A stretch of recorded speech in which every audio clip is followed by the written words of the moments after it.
Alrighty, guys. We are in, I think it's week 7 of Galatians, even though we're on chapter 6. I spent 2 weeks on chapter 5. How about this weather? I mean, dude, come on. Like, for real nice weather out here. Just beautiful. 70, high 70s. It's crazy. Okay, don't get distracted. Sorry. Today, we're looking at Galatians chapter 6, and let me read it. Let me read the section, and then we'll teach it, and then we'll apply it. Here we go. Galatians chapter 6, starting at verse 7. Do not be deceived. God cannot be mocked. A man reaps what he sows. Whoever sows to please their flesh, from the flesh will reap destruction. Whoever sows to please the Spirit, from the Spirit will reap eternal life. Let us not become weary of doing good, for at the proper time we will reap a harvest if we do not give up. Therefore, as we have the opportunity, let us do good to all people, especially to those who belong to the family of believers. Have you ever met a really grumpy old guy, or a grumpy, just angry old woman? You know, just those people you're just like, have you just spent your whole life just being angry? Have you ever met someone like that? I'm sure you have. I'm sure you could picture someone. I could picture someone without saying any names. I won't say any names, but someone I know who's older is just so grumpy, does not like humans, does not like being around people, is not happy about anything. And it's just interesting when you look at that person and then you hear about their life and you hear about how they treated their kids, how they treated their husbands or their wife, how they treated their coworkers, their friends. It all kind of starts to make sense of like, oh, the life you've been living for the last 50, 60 years is a life that is one that has been sowing seeds of pain and anger and frustration and all of those things, right? That's kind of what Paul's getting at here. He's basically saying this. When you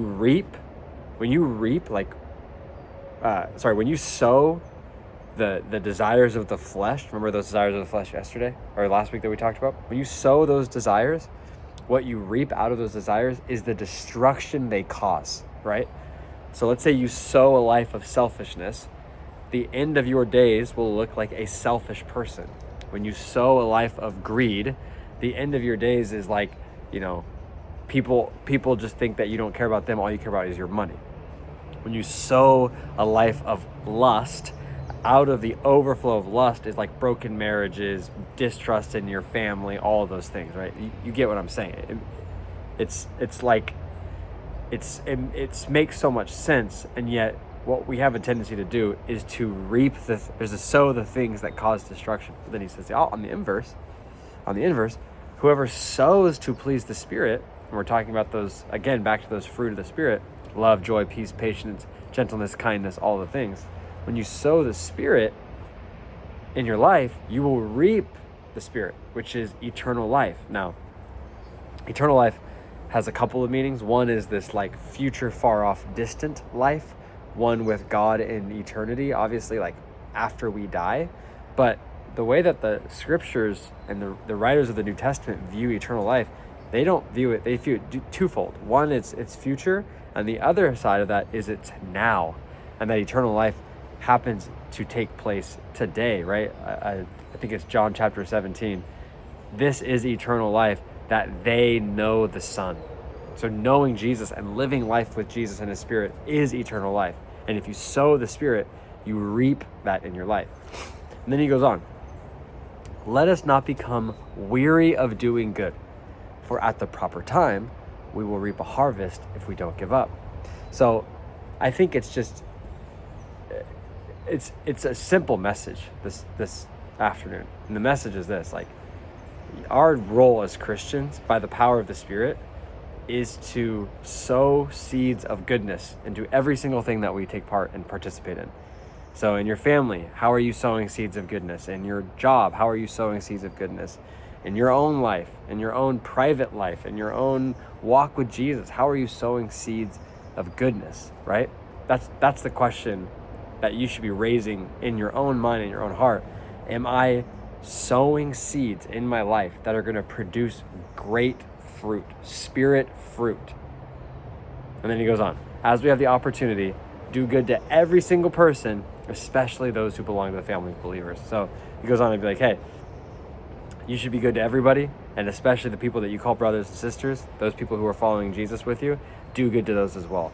So really the application, the main kind of like takeaway is like a reflective question that you can probably, a reflection question that you can talk about with your small groups. And the question is, where in your life are you sowing good?